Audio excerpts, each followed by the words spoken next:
Power of accommodation. ಹುಡುಗರ ಕಣ್ಣು ಎದುರುಗಡೆ 25 ಸೆಂಟಿಮೀಟ್ರ್ ಹತ್ರ ಏನು ಇಡ್ತೀವಿ ಅಂದ್ಕೊಳ್ಳಿ, ಅದು ಕಾಣುತ್ತೆ. 1 ಕಿಲೋಮೀಟ್ರ್ ದೂರದಲ್ಲಿರೋವಂಥ ಏನೋ ವಸ್ತು ಇಟ್ಟು ನಿಮ್ಗೆ ಅದು ನೋಡೋಕ್ಕಾಯಿತು ಅಂತ ಹೇಳಿದ್ರೆ, ನಿಮ್ಮ ಎದುರುಗಡೆ ಅದು ಕಾಣುತ್ತೆ, ಏನೋ ತಡಿತಾ ಇಲ್ಲ ಅಂತ ಹೇಳಿದ್ರೆ ಅಲ್ಲಿಂದ ಬೆಳಕನ್ನು, ಅದು ಕೂಡ ಕಾಣುತ್ತೆ. ಇನ್ಫಿನಿಟಿವರೆಗೂ ಇಡ್ತೀರಾ, ಅಲ್ಲಿಂದ ನಮ್ಮ ಲೈಟು ಬೆಳಕು ಬರೋಕ್ಕಾಗ್ತಾ ಇದೆಯಾ, ಕಣ್ಣ ಮೇಲೆ ಬೀಳ್ತಾ ಇದೆಯಾ, ಅದು ಕೂಡ ಕಾಣುತ್ತೆ. ಇದು ನಿಮ್ಮ ಪವರ್ ಆಫ್ ಅಕಾಮಿಡೇಷನ್. ಆಯಿತಾ?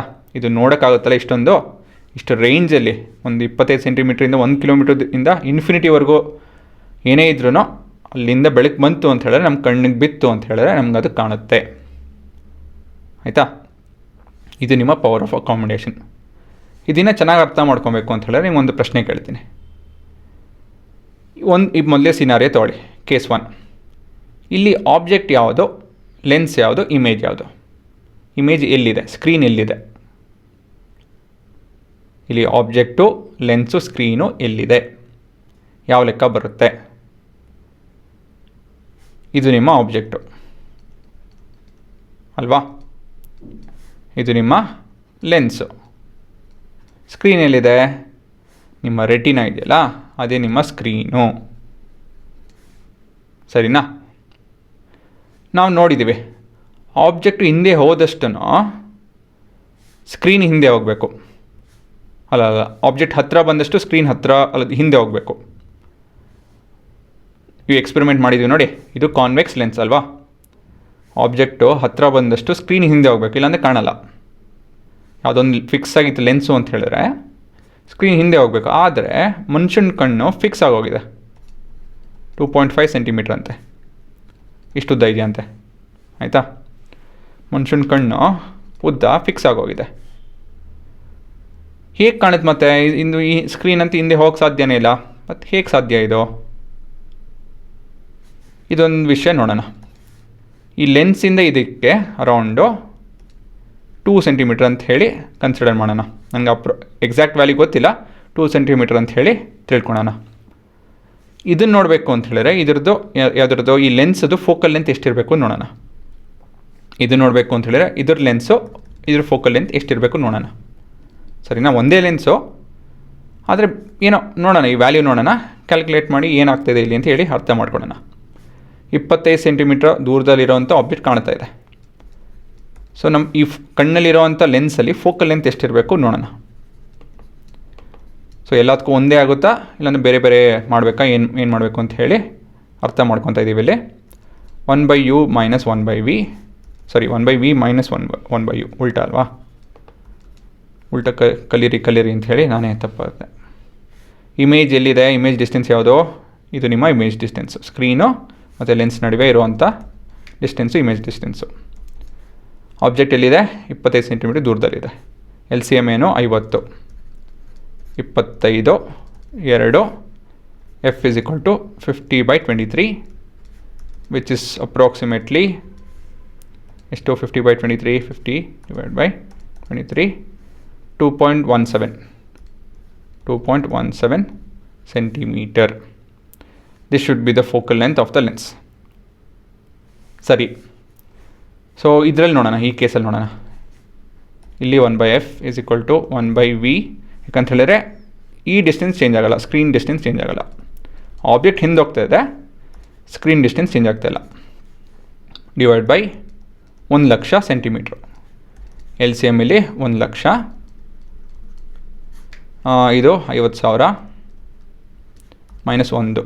So F is equal to 1,00,000 by ಇದು ಅಲ್ವಾ, 49,000 ಚಿಲ್ಲರೆ.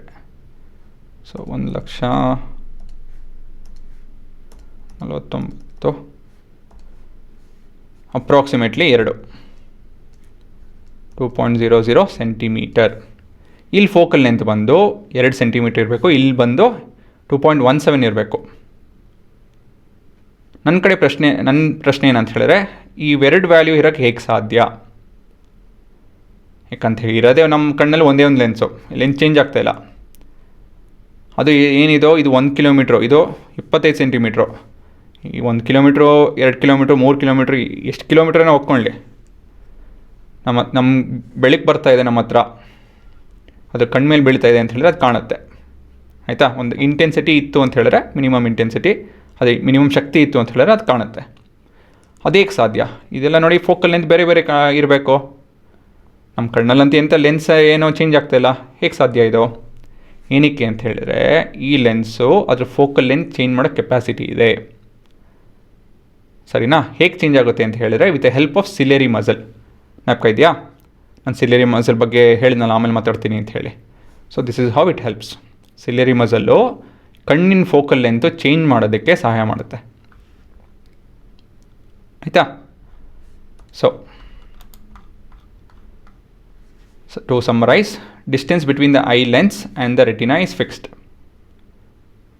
ವಿ ನೀಡ್ ಲಾರ್ಜ್, ಇದು ಅರೌಂಡ್ 2.5 ಅಂತ ಬರ್ದೇನೆ, ಇದು ನಾನು ಬರೆದಿರೋದು, ತಪ್ಪಿದು. ಅರೌಂಡ್ 2 to 2.5, ನಂಗೆ ಸರಿ ಗೊತ್ತಿಲ್ಲ ಇದು. So many centimetre.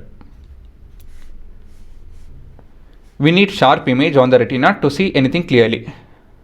ವಯಸ್ಸಾದವ್ರಿಗೆ ಈ ಶಾರ್ಪ್ ಇಮೇಜ್ ಬೀಳಲ್ಲ, ಹಾಗಾಗಿ ಅವ್ರು ಕಷ್ಟ ಬೀಳ್ತಾರೆ. ಆಯಿತಾ?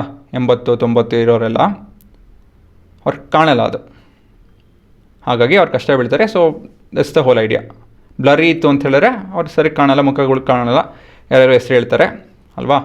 So that's the whole point. Sharp image ಬೀಳಲಿಲ್ಲ ಅಂತ ಹೇಳಿದ್ರೆ ನಿಮ್ಗೆ ಸರಿ ಕಾಣಲ್ಲ. Thus to see the object at different position, the eye lens changes its focal length with the help of ciliary muscle. ಅರ್ಥ ಆಯ್ತಾ? Role of ciliary muscle. So what is power of accommodation? The ability of the eye lens to adjust its focal length of its lens in such a way that the sharp image of an object at different distance from the eye is formed on the retina is called as accommodation. ಅಂತ ಹೇಳಿದ್ರೆ ನಾವು ಎಷ್ಟೇ ದೂರದಲ್ಲಿ ಎಷ್ಟೇ ಹತ್ತಿರದಲ್ಲಿ ಇದ್ರೂ ಅವೆಲ್ಲ ನೋಡೋ ಕೆಪಾಸಿಟಿ ಇದೆಯಲ್ಲ ಕಣ್ಣದು, ಅದು ನಮ್ಮ ಪವರ್ ಆಫ್ ಅಕಾಮಿಡೇಷನ್. ಹೇಗೆ ಇದು ನೋಡೋ ಶಕ್ತಿ ಬಂತು? Because the lens is able to changes focal length with the help of ciliary muscle. ಸರಿನಾ? ಇದು ಬಿಟ್ಟರೆ ಒಂದು ಸಣ್ಣ ನೋಟ್ ಇದೆ. Near point of an eye, the minimum distance at which object can be seen most distinctly ಅಂತ ಹೇಳಿದ್ರೆ ಪಕ್ಕ ನೋಡ್ಬೋದು. ವಿತೌಟ್ ಸ್ಟ್ರೈನ್ ಅಂತ ಹೇಳಿದ್ರೆ ಕಣ್ಣಿಗೆ ನೋವು ಇಲ್ದಿರೋ ಆ ಥರ. ಆಯಿತಾ? ಕಣ್ಣಿಗೆ ನೋವು ಇಲ್ದಿರೋ ಥರ ಒಂದು ವಸ್ತು ಪಕ್ಕ ನೋಡ್ಬೋದು. ಎಲ್ಲಿ ಅಂತ ಹೇಳಿದ್ರೆ 25 ಸೆಂಟಿಮೀಟ್ರ್ ದೂರದಲ್ಲಿ. That is the closest. ಒಂದು ನಾರ್ಮಲ್ ಮನುಷ್ಯನಿಗೆ, ಆಯಿತಾ, the closest he or she can see is 25 centimetre. ಇನ್ನೂ ಹತ್ತಿರ ಇಡ್ತು ಅಂತ ಹೇಳಿದ್ರೆ ಕಣ್ಣು ನೋವು ಬರುತ್ತೆ, ಒಂದು ಸರಿ ಕಾಣೋದು ಇಲ್ಲ. ಬೇಕಾದ್ರೆ ಇನ್ನು ನೋಡ್ಬೋದು ಇದನ್ನು. ಸೊ 25 ಸೆಂಟಿಮೀಟರ್ ಸ್ಕೇಲಲ್ಲಿ ಮೆಷರ್ ಮಾಡ್ಕೊಳ್ಳಿ. 25 ಸೆಂಟಿಮೀಟ್ರ್ ಹತ್ರ ಇಡಿ, ಸ್ವಲ್ಪ ಅಲ್ಲಿ ಕಾಣುತ್ತೆ. ಇನ್ನೂ ಹತ್ತಿರ ಇಡ್ತು ಅಂತ ಹೇಳಿದ್ರೆ ನೋವಾಗಿ ಶುರು ಆಗುತ್ತೆ. ತುಂಬ ಅದನ್ನೇ ನೋಡ್ತಾ ಇತ್ತು ಅಂತ ಹೇಳಿದ್ರೆ ಏನು ಸುಮ್ಮನೆ ನೋವು ಬರೋಲ್ಲ. 25 ಸೆಂಟಿಮೀಟ್ರ್ ಕಮ್ಮಿ ಇದ್ದು ನೋಡ್ತಾನೆ ಇದ್ದರೆ ನೋವು ಬರುತ್ತೆ. ಫಾರ್ ಪಾಯಿಂಟ್ ಆಫ್ ಐ ಬಂದು, the farthest point is for which we can see is the farthest point of the I, infinity. ಎಷ್ಟು ದೂರ ನೋಡೋಕ್ಕಾಗುತ್ತೆ ಅದು ಫಾರ್ದೆಸ್ಟ್ ಪಾಯಿಂಟ್. ಎಷ್ಟು ಹತ್ತಿರ ನೋಡೋಕ್ಕಾಗುತ್ತೆ ಫಾರ್ ಅ ನಾರ್ಮಲ್ ಐ ಅದು 25 ಸೆಂಟಿಮೀಟರು, ಅದು ನಿಮ್ಮ ನಿಯರೆಸ್ಟ್ ಪಾಯಿಂಟ್. ಸೊ ರೇಂಜು ಎಲ್ಲಿಂದ ಎಲ್ಲಿವರೆಗೂ ನೋಡ್ಬೋದು? 25 ಸೆಂಟಿಮೀಟ್ರಿಂದ ಇನ್ಫಿನಿಟಿವರೆಗೂ ನೋಡ್ಬೋದು ನಾರ್ಮಲ್ ಐ. ಸರಿನಾ? ಸೊ ವಿಡಿಯೋದಲ್ಲಿ ನಾನು ಕೊನೆಯದಾಗಿ ಈ ಥರ ಸ್ಪೆಲ್ ಮಾಡಿದೆ. ಅದನ್ನ ಸರಿ ಮಾಡೋಣ ಅಂತ ಹೋಗೋಷ್ಟೊತ್ತಿಗೆ ವಿಡಿಯೋ ನಿಲ್ಲಿಸ್ಬಿಟ್ಟೆ ನಾನು ರೆಕಾರ್ಡ್ ಮಾಡೋದು. ಸೊ ಕರೆಕ್ಟ್ ಸ್ಪೆಲ್ಲಿಂಗ್ ಇದು, ಅದನ್ನು ತಪ್ಪು ಮಾಡಿದ್ದೀನಿ. ಸರಿನಾ? ಅದೊಂದು ಸ್ವಲ್ಪ ಸರಿ ಮಾಡ್ಕೊಂಬಿಡಿ. ಕೊನೆಯದಾಗಿ ಬರೆದೆ ನಾನು. ಸ್ಟಾರ್ಟಿಂಗಲ್ಲಿ ಸರಿ ಟೈಪ್ ಮಾಡಿದ್ದೀನಿ, ಬಟ್ ಕೊನೆಯದಾಗಿ ಈ ಸ್ಪೆಲ್ಲಿಂಗ್ ಬದಲು ಇದನ್ನು ಬರ್ತಿದ್ದೆ. ಆಯಿತಾ? ಸೊ ಅದೊಂದು ಕರೆಕ್ಷನ್ ಮಾಡ್ಕೊಂಬಿಡಿ. ಇನ್ನು ಮಿಕ್ಕಿದೆಲ್ಲ ಬರ್ಕೊಳ್ಳಿ.